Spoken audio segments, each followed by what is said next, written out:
KingOhger, the last 2 weeks, has brought something to the table that normally you'd see in its Western adaptation do on the regular. However, the way they went about things and the major reveal was such a shakeup to the lore of the world that it deserved to wait just to get the full story to come on about on this week's KingOhger. We continue back with the kings on a land so foreign to them because it's outside of reverse Africa. But they quickly get greeted by braveless individuals being taken up by plant grunts. When Green Boy turned Green Man Soji shows on up to clear out the weeds. So, if there's a grunt who needs a fighting, it's the kings who come on Gira only. Gira is the only one. Because he ate KyoRyu soul when he was a kid. See, like, that was all there. I'm not even gonna cover that at the ending portion. They just threw us a fucking bone. They were like, yeah, you're right. Here you go. He's got KyoRyu soul. Moving on. But when the grunts go giant, it's Prince who saves the day and breaks his blade. We then get introduced to the hybrid of all Devos generals, Moody McSwingpants, who interrupts the Boski's grape gorging just to get saved by Old Man Nobusan. While Jeremy and friends find a cave with deepest plagiarism, lore. And who's digging up this other than Slick Ian, who clearly plays for Team Himeno. With the gang rounded up, they go to that local homeless shelter to get the deets on the state of affairs. Seems Diddley came to Earth 2 years prior and brought with him that devil's trash.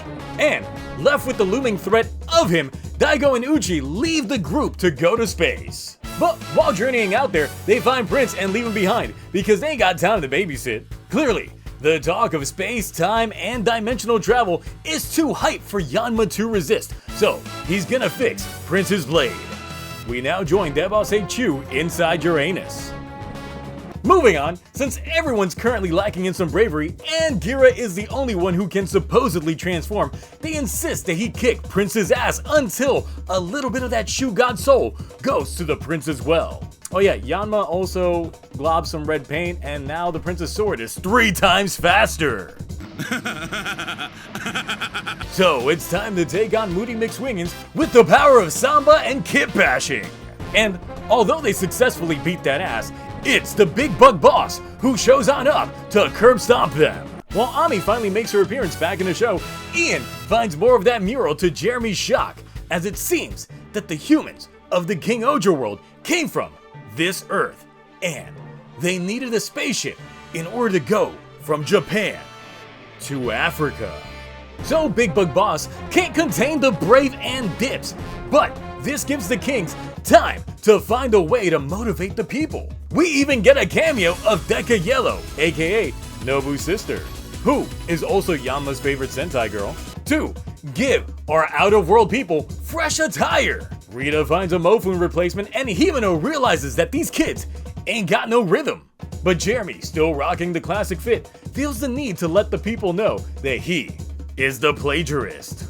Because the mural that was found was made by his dad, and he copied his style when he made his 2,000 years ago. But that's not the main thing. The main thing is that the ancient peoples fought amongst themselves while another set just said, I don't want to live on this planet anymore. And they hopped on the first spaceship from Earth to Earth. So that big ass castle in Shugadam is a goddamn spaceship. Called it.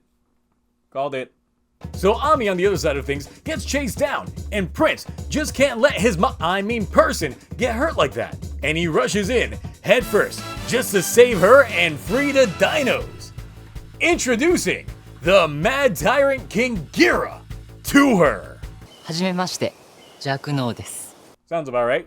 So, in getting in all that bravery, Daigo has telepathy powers and passes Gabutira onto Prince. And trying to copy off that idea, Gira tries to channel Kuwagan the same exact way. We now join Timeskip Suzume, who's still in Shugadam and is missing on some Raculus. I told y'all that she actually liked this man. I knew it! I was right!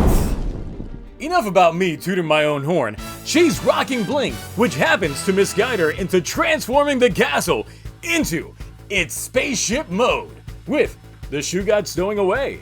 So, Big Book Boss goes on the attack with attacking the human campsite where, in defense of it, is Nobu and Candelera, who apparently he's been tapping this whole time. And the sight of him getting in between those heart-shaped buns makes Jeremy reinforce his belief that the in-between is the only way to live. So while we're repairing folks, Ian tries to get into that Himeno to the girl boss rejection that she's top. And Rita goes full furry with Luckiero. So look, they quickly wonder how these guys just beat that boss before. Rhythm, Earth's melody, and the current folks just don't got any. But that's when Himeno remembers that the mural had musical notes attached to it and proceeds to save the world. Just in time for the castle ship to arrive, so the kings got their bugs and the braveless got their bravery back. So it's time for a group roll call and explosions! The beatdowns of the team up are great, even if we get CG-licious mecha at the end. It's still not a jarring sight. But with all that said and done, Prince reveals his name at the end to the crew, with the revelation not being up to Soji's alley. You can actually pinpoint the second when his heart rips in half. And now. I guess you'll just have to settle for your high school nat girlfriend. Cause King stay tapping Ami, and off they go to continue the plot. With these episodes of KingOhger, we get the debut of King KyoRyu Red. So with that, let's talk form.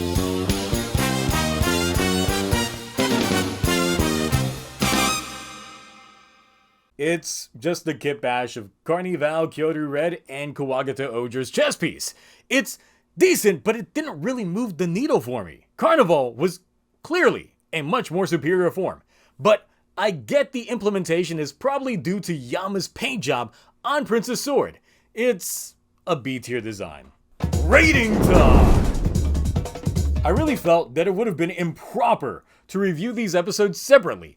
As it being a two-parter, I knew the first episode would serve more as an establishment of things and catching people up, while the second one drove it home. Episode 33 benefits from episode 32, and 32 is made retroactively better by episode 33. And I thought it was a good crossover, but that moment, Himeno started playing the KyoRyuger theme on the piano, and everyone just started singing. I felt a surge of nostalgia and emotion just overwhelm me. And the first time viewing it, I legit shed a tear. And the second viewing, I got choked up. This is how you do a proper crossover. As such, this episode is getting the Sanoni S+ ring.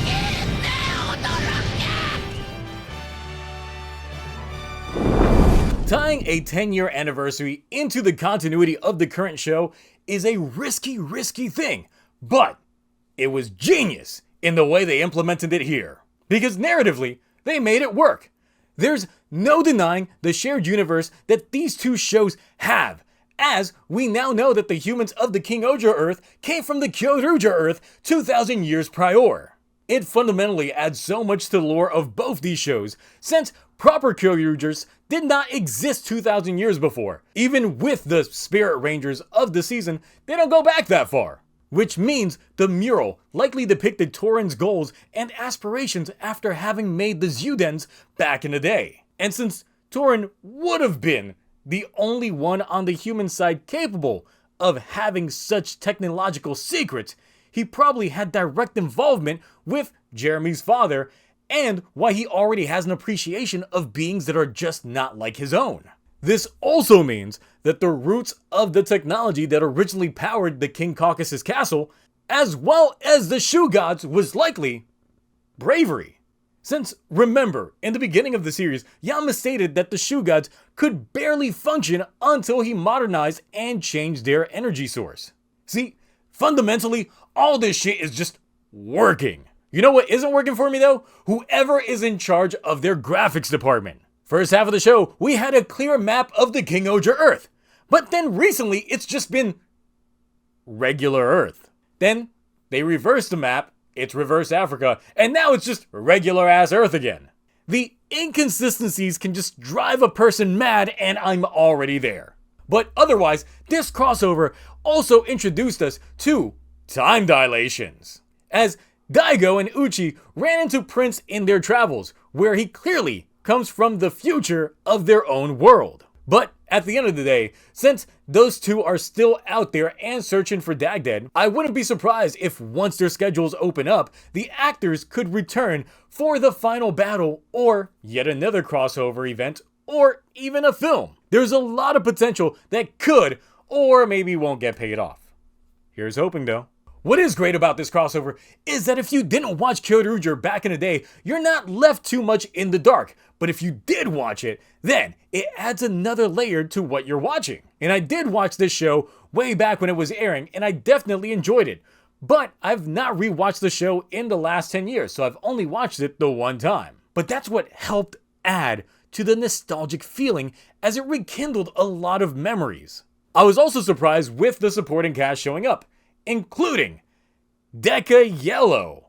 Wait, next year is Deca Ranger's 20th. Does that mean that they're secretly filming? I know some folks felt some way regarding the CG mecha, but look, Toei typically doesn't keep a lot of mecha lying around for long.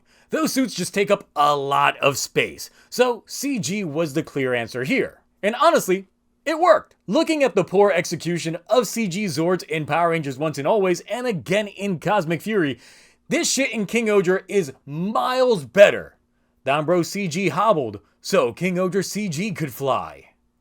The confusing part regarding the crossover is that Dagdead came to regular Earth, left the baddie, and just said bye. And he apparently does this a lot since we saw him mention all the countless planets destroyed during his introduction. He could have easily just left a proper gesture there, but no. It makes me think that there's something special about the King-Ohger Earth itself, since he seems to have ties with the Shu Gods that has yet to be explored.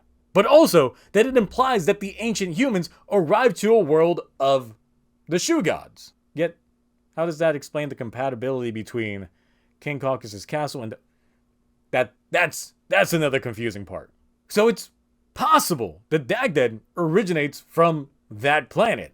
There really has to be some reason why he's fixated on that world to the point of building a relationship with all the kings of Shugadam. Remember when Jeremy tried bringing up the prehistory of the world to Raculus, and Raculus just made that sour face and then quickly changed the subject?